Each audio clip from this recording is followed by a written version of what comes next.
welcome to 5G News. Telangana రాష్ట్రంలో ఒక గొప్ప పెను విప్లవం రాబోతా ఉంది. మరి ఆ యొక్క విప్లవం బీసీ విప్లవం మరి ఈ మధ్యకాలంలో చూస్తూ ఉన్నాం. ఈ రాష్ట్ర జనాభాలో సగానికి పైబడిన బీసీలకు రాజకీయంగా, ఉద్యోగపరంగా, వ్యాపారపరంగా అన్ని రంగాల్లో కూడా మరి వాళ్ళ అన్యాయం జరుగుతున్నటువంటి పరిస్థితి.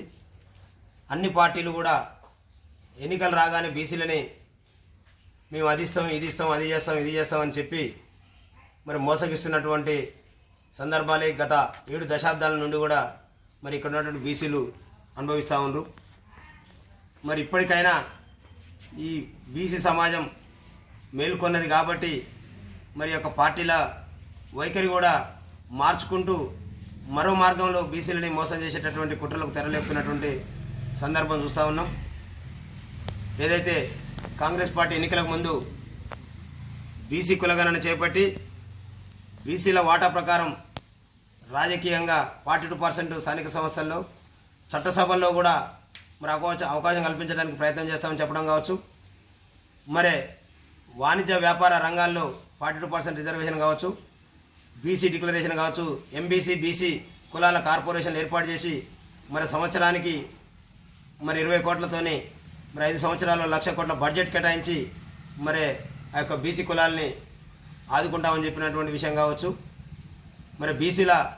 ఉన్నత విద్యకై 10 లక్షల రూపాయలు విద్యార్థులకు ఇస్తామన్నటువంటివి కావచ్చు, ఇవేవి కూడా అమలు చేయపోగా మరి కులగణాన్ని చేపట్టి తూతూ మంత్రంగానే దాన్ని ముగించేటటువంటి పరిస్థితి వచ్చిన సందర్భంలో ఈ రాష్ట్రంలో ఉండబడినటువంటి